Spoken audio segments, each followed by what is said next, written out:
Clear हुआ? हाँ देखिए क्या क्या हुआ, Mahatma Gandhi the father of nation was a great leader. तो ये तो आपका जो है यूज ऑफ नाउन और फ्रेज इन अपोजिशन से रिलेटेड जो रूल थे उसको समझाए गए। अब हम इसकी एक्सरसाइज देखते हैं, और एक्सरसाइज जो थोड़े बहुत प्रॉब्लमेटिक क्वेश्चन है उसको हम सॉल्व कर लेते हैं, और बाकी सेंटेंस आप सॉल्व करिएगा, ठीक है? तो use of noun with noun और फ्रेज इन अपोजिशन की जो है यहाँ पे एक्सरसाइज है। क्या है? एक्सरसाइज। तो इसको थोड़ा स्विप कर दें। हाँ बोलिए, जो आप लोगों को जो समझ में न आया हो या कम समझ में आया हो, जो सेंटेंस प्रॉब्लम कर रहे हो, आप उसको तुरंत पूछ सकते हो। एक्सरसाइज 5। एक्सरसाइज नंबर क्या है? 5। ये एक्सीलेंट ग्रामर की एक्सरसाइज नंबर 5 है। हाँ बोलिए। Question number 1। हाँ, here is is my my sister in law. हाँ फुल स्टॉप। हाँ, her name is Nidhi. Her name is Nidhi. Name is. Nidhi. ध्यान दीजिएगा, मेरी सिस्टर इन लॉ में होता है, साली भी होता है, भाभी भी होती है, ठीक है?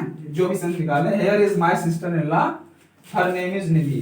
यहाँ मेरी भाभी है, उनका नाम निधि है, तो सीधे कर सकते हैं निधि मेरी भाभी है। तो क्या होगा यहाँ पे, ये सिस्टर इन लॉ किसके लिए लगा है, नाउन किसके लिए लगा है? निधि के लिए लगा है। पहले हम क्या रखेंगे, नाउन रखेंगे, ध्यान दीजिए, पहले हम नाउन रखेंगे। नाउन क्या है यहाँ पे? निधि। तो Nidhi is my sister in law, my sister in law. Clear हुआ? अब हर नेम का मतलब कि जब निधि आ गया तो नाम तो उसे क्लियर हो गया, बाकी तो मैटर नहीं है। और कौन सेंटेंस? Question number 3। हाँ बोलिए। Babur defeated Lodi. Full stop. हाँ बाबर हाँ वाज ए हाँ, टर्क। तुर्क है बेटा। तुर्क। हाँ तुर्क। Full stop. हाँ, Lodhi Lodhi was the emperor of India.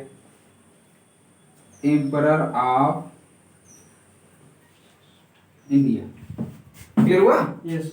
ध्यान दीजिएगा, बाबर, अब समझिएगा कितने नाउन आए हैं, कौन सा किसका अपोजिशन बन रहा है, यानी फ्रेज बन रहा है, अपोजिशन है, फ्रेज बन रहा है। बाबर डिफीटेड लोधी, बाबर ने लोधी को हराया।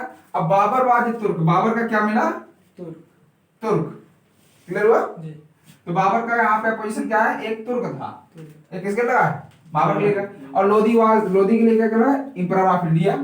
क्लियर हुआ? तो देखिए बाबर इसमें सब्जेक्ट है, तो पहले बाबर जो सब्जेक्ट है, तो सब्जेक्ट के लिए जो लगेगा वो सब्जेक्ट के बाद लगेगा। बाबर तुर्क। क्लियर हुआ? अब क्या किया इसने? डिफीटेड किसको हराया? लोधी क्या है यहाँ पे? ऑब्जेक्ट है, और लोधी के लिए क्या लगा? Emperor of India. तो इसका जो होगा ऑब्जेक्ट बाद आएगा, द एम्परर ऑफ इंडिया। हाँ बोलिए, और कोई क्वेश्चन? Yes sir. बोलिए। Question number 6। Question number 6। Nalanda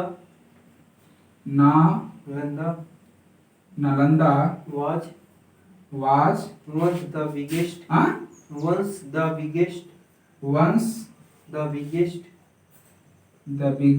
center of learning full stop. It is now a heap of ruins. क्या कारण देखिए कि Nalanda was once the biggest center of learning। Nalanda एक कभी शिक्षा का बहुत बड़ा केंद्र थी। लर्निंग में शिक्षा का बहुत बड़ा केंद्र थी। It is now a heap of ruin। अब यह जो है ढन यानी ruin मींस होता है बर्बादी के कगार पर है, या it is now a heap of ruin यानी अब बर्बाद हो गई है। बर्बाद मतलब ढेर हो गई, खंडहर का ढेर हो गई है। तो नालंदा के बारे में क्या है? Once the biggest centre of learning, और ये इसके बारे में है, is now a heap of ruin। तो यहाँ पे इसको हम दो तरीके से कर सकते हैं। क्या है? पहले क्या लिख सकते हैं? Nalanda comma once the biggest ये एक्सरसाइज बहुत ही सरल है। Biggest centre of learning is how now नहीं बेटा, now a heap of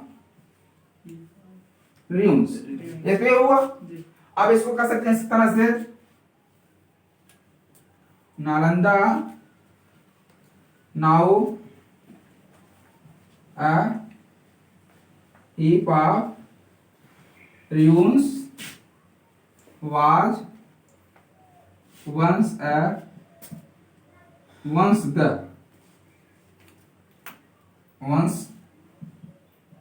the biggest center of learning clear हुआ? Yes. और कोई सेंटेंस Yes, sir. बोलिए। Question number 8. 8। Yes, sir. हाँ बोलिए। Shahjahan Shahjahan was a a great Mughal emperor. great Mughal Mughal emperor. emperor। Full stop. He Built built the Taj. the Taj। It is the finest building in finest building in the country. building in the Country. country। Clear हो? देखिएगा,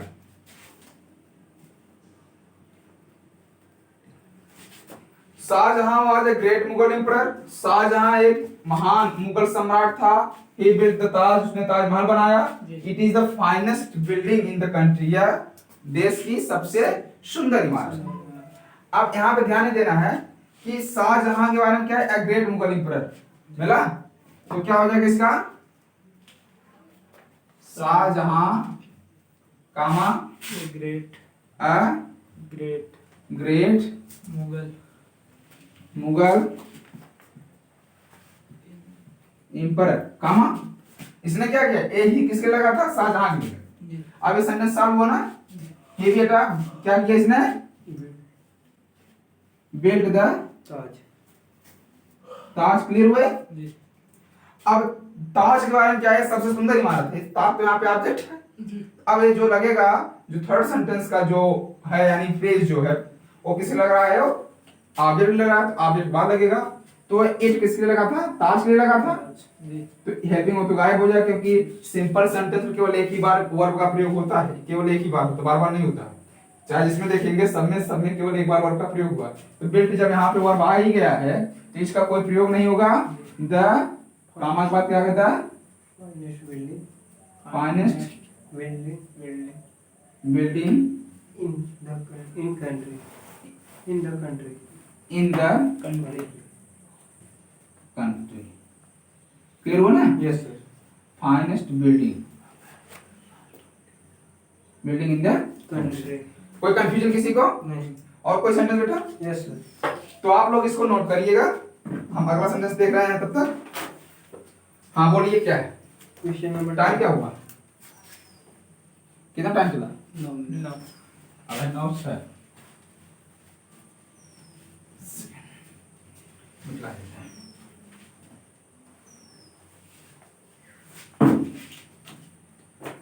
कौन है पहले लिखे, बोला sentence. ये कैसे होता है, कई वक्त होता है, कई बार अगर। हाँ बोलिए। Question number 12. हाँ, महात्मा महात्मा गांधी. ये तो हो गया है, आगे बताइए। Question number 13. Question number 13।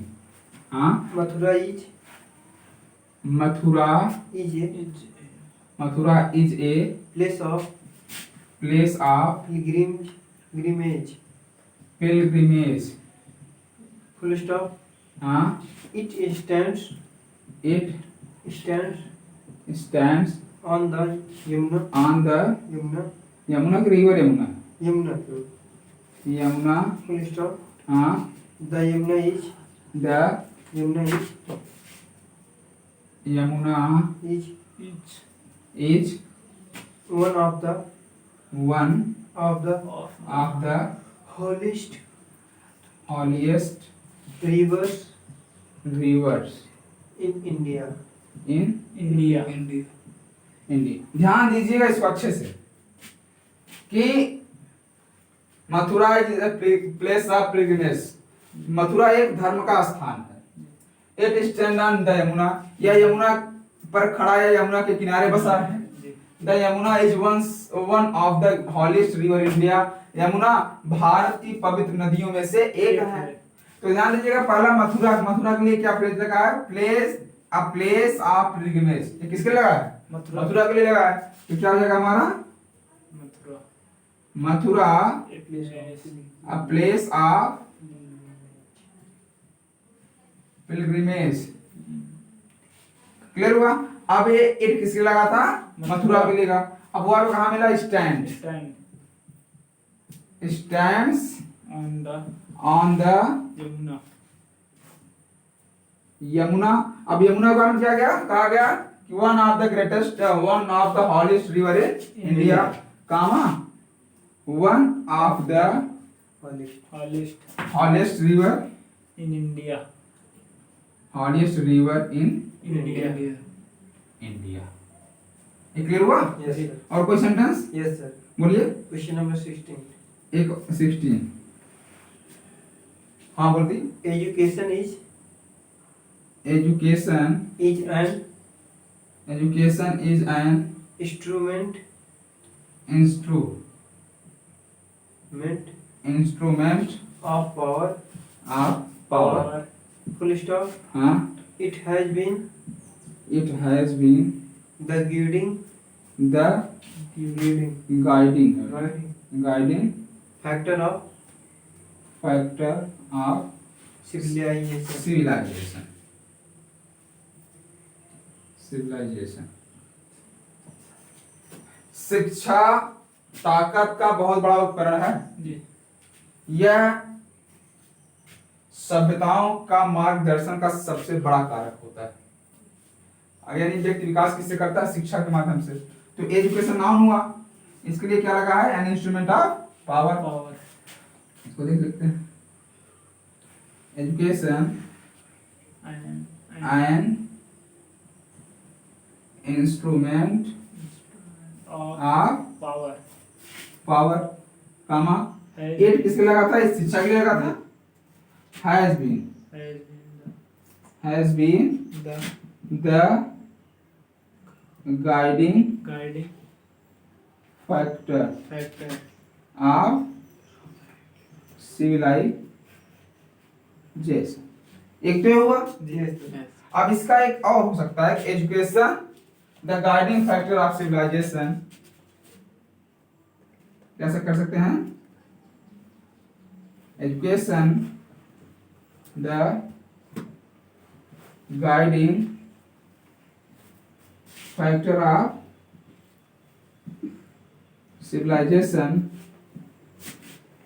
is an instrument of power। और कोई सेंटेंस हो गया? ओके स्टूडेंट, आप इसको समझने का प्रयास कीजिएगा और साथ साथ इस चैनल को जो है वीडियो को लाइक, सब्सक्राइब और शेयर करना ना भूलें। और लेटेस्ट वीडियो प्राप्त करने के लिए आप बेल आइकन जरूर प्रेस करें। Okay bye.